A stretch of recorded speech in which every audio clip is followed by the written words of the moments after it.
Welcome to our latest horror compilation, where the lines between reality and nightmare are blurred. Tonight we delve into 5 terrifying tales that will leave you questioning everything.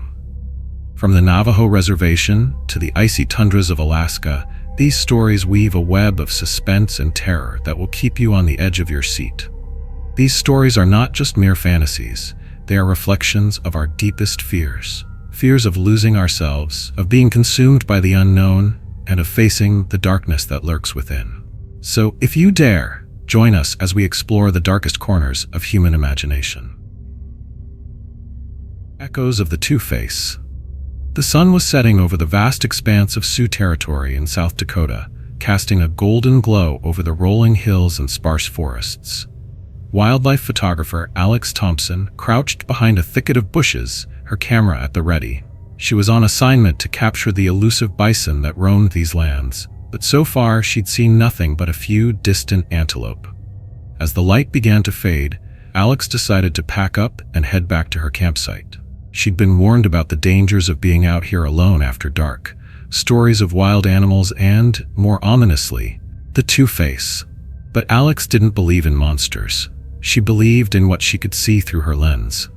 The hike back was uneventful, the only sounds being the crunch of gravel beneath her boots and the occasional hoot of an owl. As she approached her campsite, she noticed something odd. Her tent was slightly askew, as if someone had recently passed by. Alex's heart quickened, but she told herself it was just the wind. She settled in for the night, building a small fire and cooking a simple meal. As she sat there, she began to feel a creeping sense of unease. It started with small things. A twig snapping in the distance, a shadow darting at the edge of her vision. She tried to shake it off, focusing on the stars beginning to twinkle above. But then she heard it, a low, raspy voice calling out in the darkness. "Turn around," it whispered, "just look." Alex spun around, her heart racing, but there was nothing there. The voice seemed to come from everywhere and nowhere at once. She tried to tell herself it was just her imagination, but the voice grew louder, more insistent. "Turn around," it repeated. "See what's behind you." Despite her fear, Alex felt an overwhelming urge to comply. She slowly turned, her eyes scanning the darkness, and that's when she saw it, a figure standing just beyond the firelight. It was human-like, but its face was wrong. There were 2 of them, one on the front and another on the back of its head. The front face was beautiful, serene, but the one on the back was grotesque, twisted in a snarl.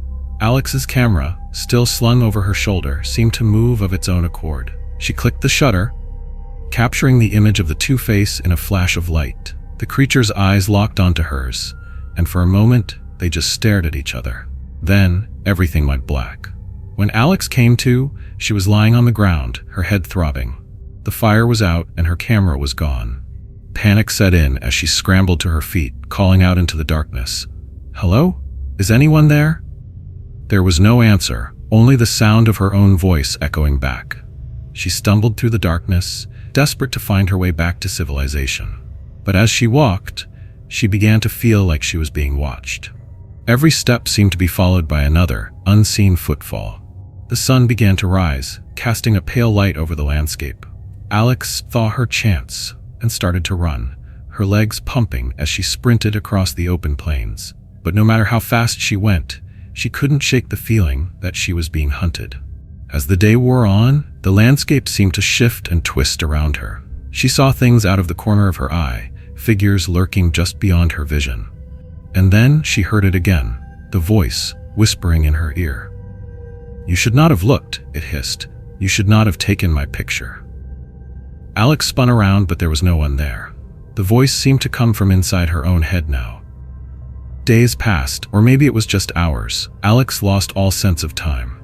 She was constantly on the move, never stopping to rest or eat. Her body began to weaken, her mind clouding with fear and exhaustion. And then she started to see things. The Two-Face was everywhere, its dual faces leering at her from every rock and tree. She'd catch glimpses of it out of the corner of her eye, only to turn and find nothing. One night, as she huddled in a makeshift shelter, she heard the voice again. This time, it was right beside her. "Look at me," it whispered. "Look at my face." Alex turned, her eyes locking onto the creature's. For a moment, she was frozen in terror. And then, she saw it, the second face, twisted and hideous, staring back at her. She screamed, the sound echoing through the night. When she finally stopped, she was alone. The Two-Face was gone, but she knew it would be back. Alex stumbled into a small town days later, her clothes tattered and her eyes sunken. She told the locals about the Two-Face, about the voice and the faces, but they just looked at her with pity. "You've been out in the sun too long," they said. "You need rest." But Alex knew what she'd seen. She knew what she'd captured with her camera. As she sat in her hotel room flipping through the photos on her camera, she found it, the image of the Two-Face. It was the last photo she'd taken before everything went black. And then she saw something that made her blood run cold. The creature's eyes seemed to be looking directly at her, even in the photo. But it was what was behind it that chilled her to the bone. Her own face, reflected in the creature's eyes. Alex realized, with a jolt of horror, that she was no longer being hunted. She was no longer human. The Two-Face had been inside her all along, waiting for its moment to emerge. As she stared at the photo, her face began to change. Her features stretched and contorted until she was looking at two faces, beautiful and grotesque, both hers. The last thing Alex heard was the voice, whispering in her ear. "You should not have looked." And then there was silence. The Ghost Witch's Curse. Mika stood at the edge of the sacred circle, her heart pounding in her chest. The full moon hung low in the sky, casting an eerie glow over the Wabanaki tribal lands. She knew she shouldn't be here, not alone, not without her mentor. But the pull of the ancient magic was too strong to resist. At 16, Mika was the youngest shaman in training her tribe had seen in generations. She had a natural talent for communing with the spirits, but her eagerness often outpaced her wisdom.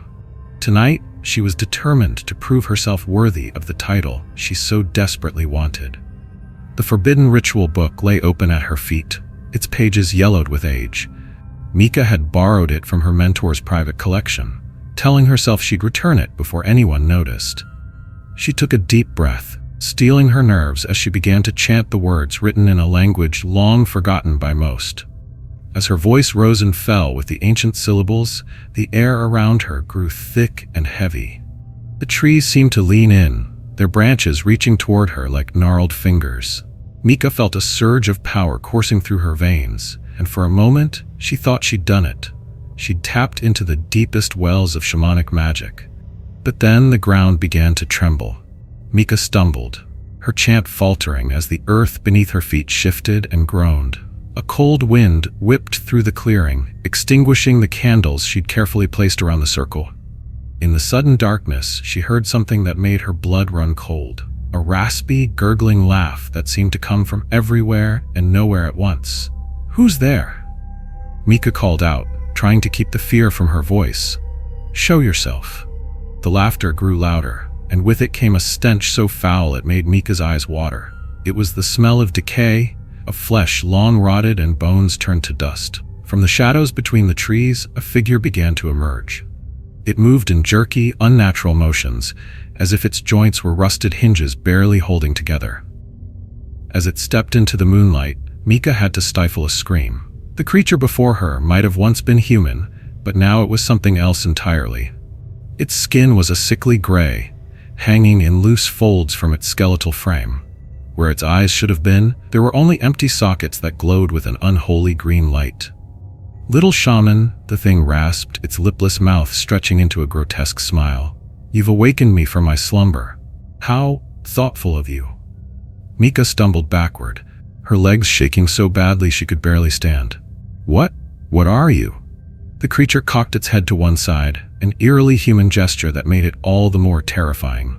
"I am what your people once called Skadigamet, the Ghost Witch, but you may call me your doom." With inhuman speed, the Skadigamet lunged forward. Mika screamed and threw herself to the side, feeling bony fingers graze her arm as she rolled away. She scrambled to her feet and ran, crashing through the underbrush with no thought but escape. Behind her, she could hear the Ghost Witch's laughter echoing through the trees. "Run, little shaman," it called. "Your fear makes you all the more delicious." Mika's lungs burned as she sprinted through the forest, branches whipping at her face and tearing at her clothes. She could hear the skategamut pursuing her, its uneven footsteps growing closer with each passing second. Just when she thought her legs would give out, Mika burst into a familiar clearing. Her mentor's cabin stood before her, a beacon of hope in the darkness. She threw herself at the door, pounding her fists against the wood. "Help!" she cried. "Please, someone help me!" The door flew open, and Mika tumbled inside. Her mentor, an elderly woman named Nuna, caught her before she could hit the floor. "Mika, what's wrong? What are you doing out here so late?"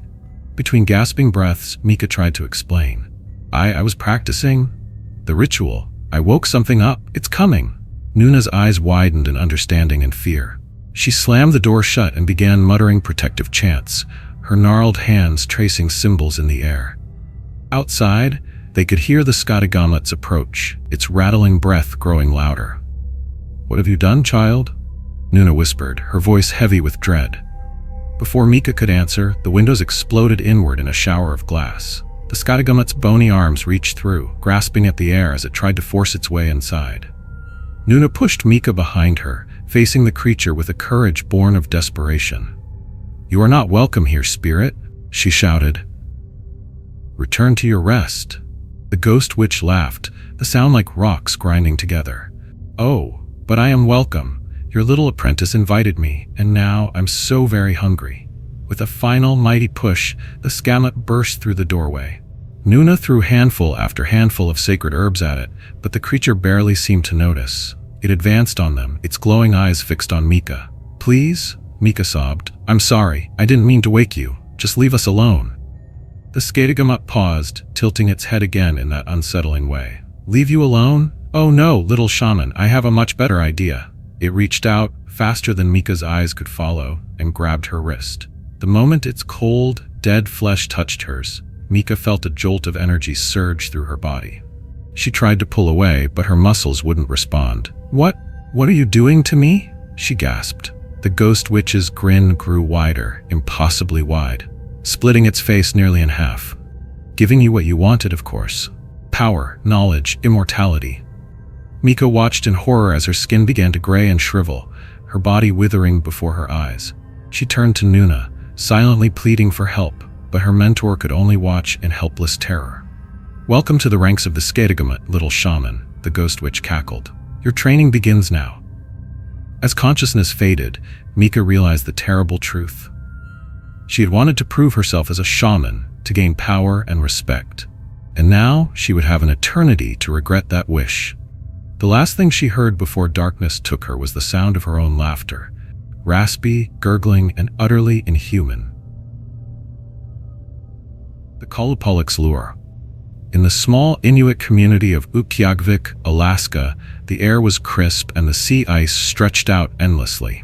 For 17-year-old Canuck, the traditional stories of his elders were nothing more than old wives' tales, especially the ones about the Kalupoluk, a creature said to lure children into the icy waters with its enchanting singing. Canuck had always been a bit of a rebel, often ignoring the warnings of his parents and grandparents. He loved the freedom of the Arctic wilderness and believed he knew better than the old folks. But his defiance wasn't just about him, it was also about the younger kids in the community who looked up to him. One evening, as the sun dipped below the horizon, Canuck decided to take his younger siblings, Nanook and Akira, on a sled ride across the frozen tundra. Their parents had specifically told them to stay close to home, but Canuck convinced them it would be fun, promising they'd be back before dinner. As they sped across the ice, the wind whipping their faces, Canuck felt exhilarated. Nanook and Akira squealed with delight, their laughter carrying far into the night. But as the darkness deepened, Canuck began to notice something odd. The sound of singing drifted across the ice, a haunting melody that seemed to come from everywhere and nowhere at once. "Guys, listen," Canuck said, slowing the sled to a stop. "Do you hear that?" Nanook and Akira exchanged nervous glances. "It sounds like someone's singing," Nanook whispered. Canuck snorted. "It's just the wind, let's keep going." But as they continued, the singing grew louder, more alluring. It was a voice unlike any they'd ever heard, sweet and melancholic, beckoning them deeper into the night. Suddenly, Akira pointed ahead. "Look!" A figure stood on the ice, its back to them. It was singing, the voice now unmistakable. Kanak's heart skipped a beat as he realized this was no ordinary person. "Get down," he whispered urgently, pulling his siblings close. "We need to get out of here." But it was too late. The figure turned, revealing a creature unlike any Kanak had ever seen. Its skin was a deep, icy blue, and its eyes glowed with an otherworldly light. The Kalupalik. The creature began to move toward them, its singing growing louder, more hypnotic. Nanook and Akira seemed entranced, their eyes fixed on the Kalupalik as if under a spell. Kanak knew he had to act fast. He grabbed his siblings, pulling them onto the sled. "Hold on!" he shouted, pushing off with all his might. The sled sped across the ice, the Kalupalik singing fading into the distance. But Kanak knew they weren't safe yet. He could feel the creature's eyes on them, its presence lingering like a shadow. As they approached the village, Kanak's parents rushed out to meet them, relief etched on their faces. "Where have you been?" his mother demanded. "We were worried sick." Kanak hesitated, feeling a wave of guilt wash over him. He'd put his siblings in danger, ignored the warnings of his elders. But before he could explain, Nanook spoke up. "We heard the Kalupalik," she said, her voice barely above a whisper. "It was singing to us." Their parents exchanged a somber glance. "You should have listened," his father said quietly. "The Kalupalik is not a creature to be trifled with." Kanak felt a chill run down his spine. He realized too late that his defiance had almost cost his siblings their lives. But as they walked back to their home, Kanak noticed something that made his heart sink. Akira was walking a little behind them, her eyes fixed on something in the distance. "Akira?" Kanak called out, but she didn't respond. He rushed to her side, and that's when he saw it. A small, icy hand reaching out from the shadows, beckoning her to follow. Kanak grabbed Akira, pulling her close. "No," he shouted, but it was too late. The Kalupalik emerged from the darkness, its singing now a deafening roar. Kanak felt himself being pulled toward it, his siblings slipping from his grasp. In a desperate bid to save them, Kanak lunged forward, but he was too slow. The Kalupalik's icy grip closed around Akira, pulling her into the night. As Kanak watched in horror, the creature vanished into the darkness, taking his sister with it. The singing faded, leaving only silence and the sound of Kanak's own screams echoing across the tundra. The next morning, the villagers found Kanak alone on the ice, his eyes vacant, his mind shattered by the events of the previous night. Nanook was beside him, shaken but alive. But Akira was never seen again. The villagers whispered that on certain nights, when the moon was full and the sea ice creaked with the tide, you could still hear the Kalupalik's haunting melody. And if you listened closely, you might just hear Akira's voice, singing along with the creature that had taken her into the icy depths. Kanak never spoke of that night again.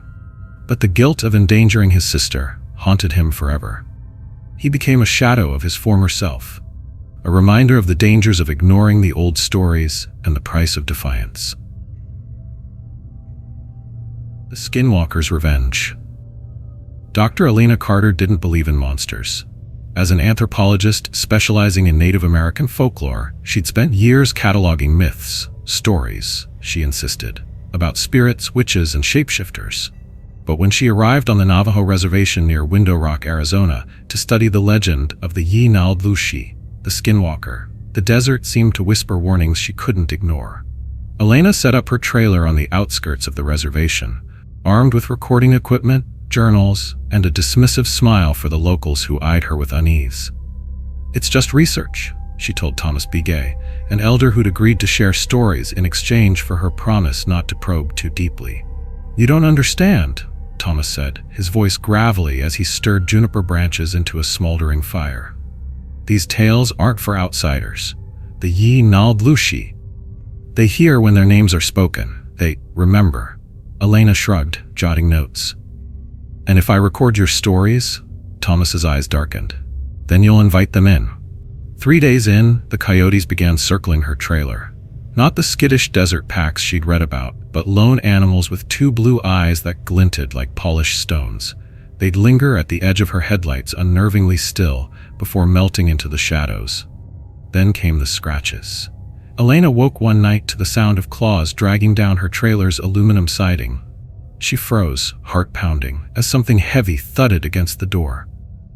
When she mustered the courage to look outside, she found only a mangled jackrabbit on her step, its throat slit, its paws arranged in a crude spiral. "Coyotes," she muttered, snapping photos for her blog. "Local wildlife acting strangely, likely rabies." Thomas disagreed. When she showed him the photos, he recoiled.